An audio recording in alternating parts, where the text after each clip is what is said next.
છોકરા ખુશ થઈ ગયા કે ભાઈ આમનું પાણી આવી ગયું છે હવે.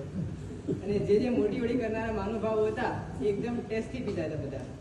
એટલે વાટકો ભરીને કર્યા તો આંબલીનું પાણી સમજીને લઈ લીધું. જેવો એક ટુકડો મોઢામાં મૂક્યો એટલે મોઢું બગડી ગયું.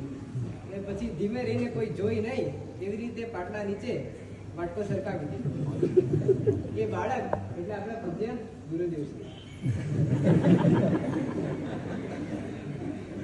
આજે એમની કેટલીક વાતો કરવી છે.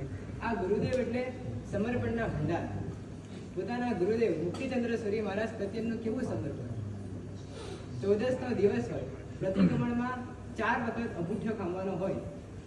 જેટલી વાર અંગૂઠો ખાંવાનો હોય એટલી વાર જ્યાં રૂમમાં ગુરુદેવ હોય ત્યાં ખાંબા માટે જાય. ગુરુદેવની અંતિમ અવસ્થાના 50 દિવસો ગુરુદેવે વાસના મૂકી દીધી, વ્યાખ્યાન મૂકી દીધું. સતત 24 કલાક બસ એમની પાસે જ બેસવાનું. કેમ એમને સમાધિ મળે એમાં જ સતત એમનો પ્રયત્ન રહેતો. બીજું, આ ગુરુદેવ વાત્સલ્યના ભંડાર.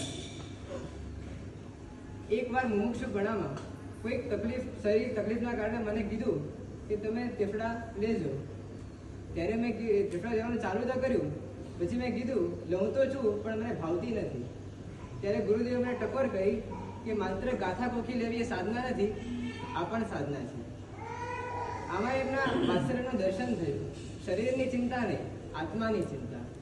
ક્યારેક અમને ઉપવાસ હોય તો અમારું બલિદાન કરવા માટે પણ આવે, અમારે પરણે ના પાડવી પડે એમને, એવું એમનું વાત્સલ્ય. સતત એમની ચિંતા અમારો જ્ઞાનાભ્યાસ કેવી રીતે સારામાં સારો થાય. અમને કે તમે પાણી ભરવા જાઓ ત્યારે પણ આનો સ્વાધ્યાય કરતા રહેજો. ત્રીજું, આ ગુરુદેવ જ્ઞાનના ભંડાર છે. જ્યારે પણ આપણે જોઈએ ત્યારે કાંઈ ને કંઈ વાંચતા હોય, લખતા હોય. એમનો પ્રિય વિષય જ્ઞાન છે. એમની એક વિશેષતા છે, 1 કલાક પણ સંસ્કૃતમાં વ્યાખ્યાન આપવું હોય તો આપી શકે છે. આજે પણ અમારા મહાત્માની જે વાતના ચાલે છે એની શરૂઆતમાં જે વાર્તા કરે એ પણ સંસ્કૃતમાં જ કરે. ચોથું, આ ગુરુદેવ સપના ભંડાર છે. છેલ્લા 50 વર્ષથી મહિનાના 3 ઉપવાસ અખંડ રાખ્યા છે. 2 14 અને 11. આજે પણ એમના 3 ઉપવાસ મહિનામાં ચાલુ છે અને રોજ એકાષ્ટા પણ ચાલુ છે. ગુરુદેવનો આ જન્મ આપણને બધાને જન્મથી રહિત બનાવે એ જ પ્રભુને પ્રાર્થના.